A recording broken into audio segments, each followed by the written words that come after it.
I was perusing Rational Wiki the other day, and I generally find this site to be pretty informative and entertaining, so I decided to see just how rational the editors of Rational Wiki are by reading their page on veganism.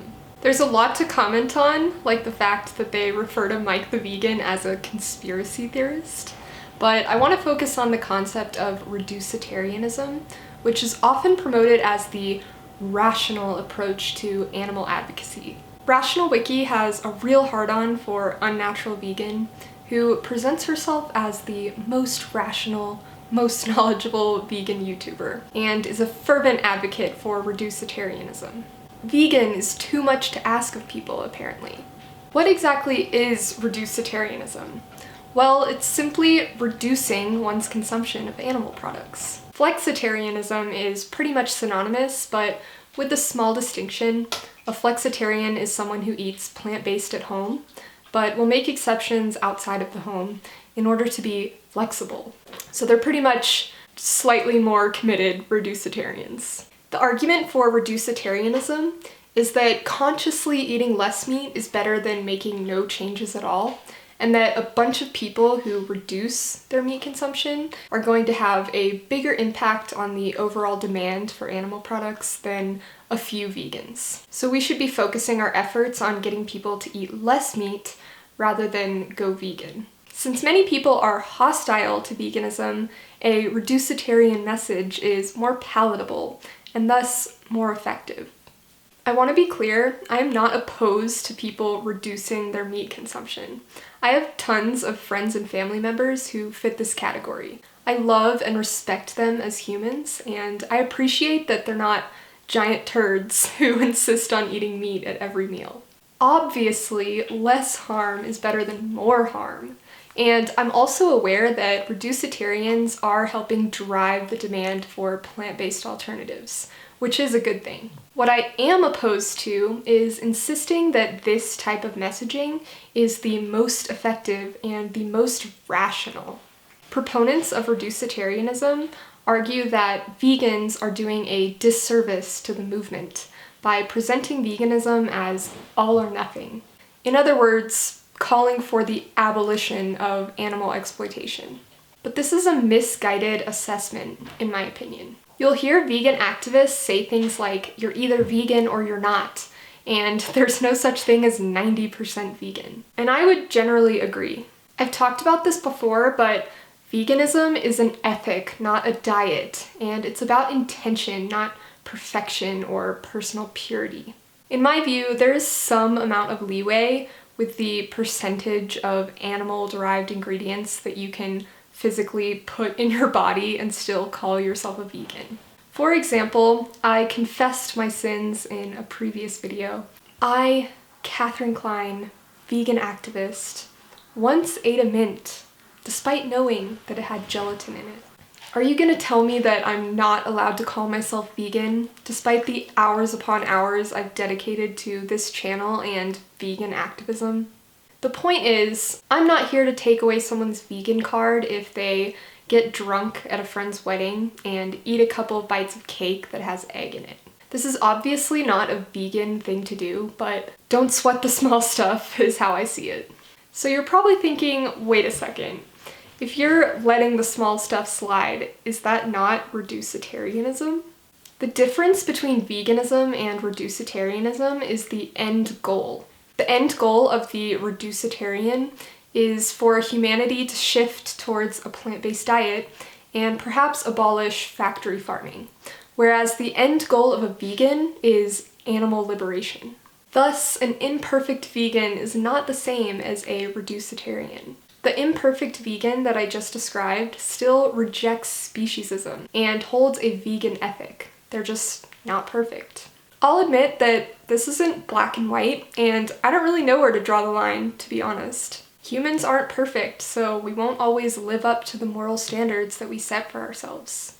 But I also think that letting stuff slide can become a very slippery slope, and at a certain point, you have to be honest with yourself. What exactly are you condoning?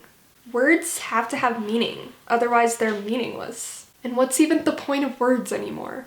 If you generally seek to exclude all forms of animal exploitation as far as possible and practicable, as per the definition of veganism, then you're a vegan. But if you generally seek to reduce your consumption of animal products, then you're a reducetarian.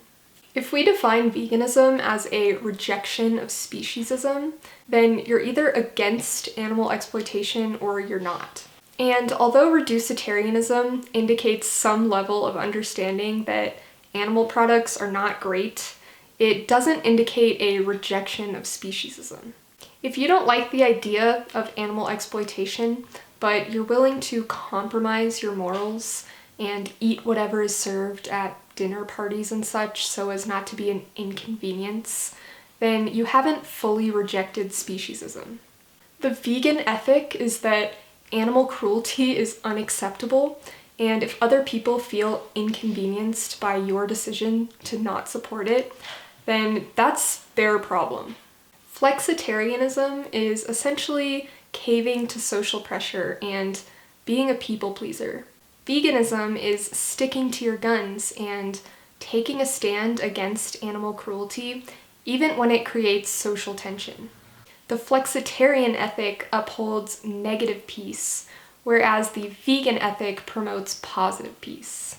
The reducetarian approach is certainly rational if we're only talking about the environmental and health impacts of eating animal products. From an environmental standpoint, we can reduce our ecological footprint, but it's not feasible to consume zero resources. And from a health standpoint, there's no evidence to suggest that eating a diet of exclusively plants is healthier than eating a diet of 90% plants. The damage to our environment and our health is caused by the overconsumption of animal products. If we were to drastically cut our consumption of animal products, as the reducetarian mantra goes, then we could live sustainably and healthily. But from an ethical standpoint, the problem isn't overconsumption, but consumption period. The problem lies not in the horrific abuses in factory farms, but in the commodification of other sentient beings. Just as the problem with slavery wasn't that slaves were beaten by their masters and treated poorly, it was the fact that they were enslaved. So yeah, duh, less harm to animals is better than more harm, just as better treatment of slaves was better than worse treatment. Better is better, worse is worse, water is wet. If you apply the reducetarian logic to any other context, you'll start to see how absurd it is. We don't want men to beat their wives less often. We want them to stop abusing women, period. When we educate kids about consent, we're advocating against rape, not for less rape. And if a person was caught abusing their dog, would we let them off the hook if they agree to only kick their dog once a week? Does someone deserve praise for taking their family to SeaWorld once instead of getting a season pass? I could go on, but you get the point. There are many well-intentioned vegans who promote reducetarianism, vegetarianism, meatless Mondays, and I used to be one of them. We are taught that compromise is good, and we have to meet people where they're at. It is true that getting legislation passed involves a series of compromises, but you should never compromise up front. And that is exactly what vegans are doing when they advocate for reducetarianism. When you come to the table with a weaker position than your ideal, and your opponent shows up with a strong position, the result is going to be yet another compromise, and it's not going to be in your favor. This is not an effective bargaining strategy. Martin Luther King, one of the most powerful and effective activists of all time, didn't go around advocating for anything short of equal rights. Promoting anything short of abolition of animal exploitation is irrational, because no amount of unnecessary and avoidable harm is justified. To argue that presenting a clear vegan message is going to alienate people who would otherwise cut back on their consumption of animal products, if only they were presented with a watered-down reducetarian message instead, is completely absurd. People may decide to go vegetarian or reduce their consumption of animal products after being presented with a clear vegan message. It often takes a while for the message to sink in, even after watching a powerful documentary like Earthlings. It took a while for it to sink in for me. But as a vegan, I'm going to promote veganism and nothing less. If you're a reducetarian watching this, I will concede that there is value in what you're doing. And you're doing a lot better than most people. But better than most is a pretty low bar in this context. If you commit to educating yourself on what the animals go through in all of these various industries, you will realize that reducetarian is just a nice word for excusitarian.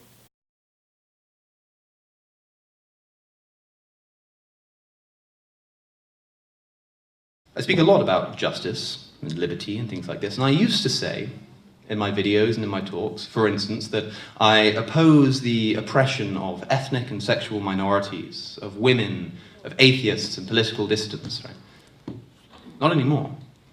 Now I just oppose oppression in all its forms. I oppose exploitation, not of particular groups or races or species, at the expense of others. Now, I just simply oppose exploitation wherever it occurs. Ask yourself a question. If these animals that we kept in factory farms, that we keep in factory farms, could talk, do you think you'd go vegan? I'm sure, ladies and gentlemen, they could talk you into it. Seems reasonable to suggest, but here's the catch. They do talk. Right? Not in the language of English, like me, but in the language of terror. Okay, I don't need to play you the audio from factory farms. You already know how visceral the screams of these animals are. The way that these beings express their intangible suffering is necessarily undignified, but it betrays within them a level of dignity, the kind of dignity that's deserving of our moral consideration as a baseline of our ethical conduct, not some unrealistic logical extension of it. Again, as our last speaker said, extraordinary claims require extraordinary evidence, and I think we can all agree that this is accurate, but I can offer another corollary to that point, which is that extraordinary harm and mistreatment requires extraordinary justification. And we don't even have measly evidence, not even a shred of it, even for the most basic mistreatment of animals that we currently partake in. Okay, if you pride yourself on rationalism, pride yourself on refusing to leave out any sentient creature from your rational moral code. Yo, how when me eat them, I wonder when me eat. When me tell them say me no eat no fish, nah, no meat now. How when me eat them, I wonder when me yam. When me tell them say that I'm a vegan, man. How when me eat them, I wonder when me eat. When me tell them say me no eat no fish, nah, no meat now.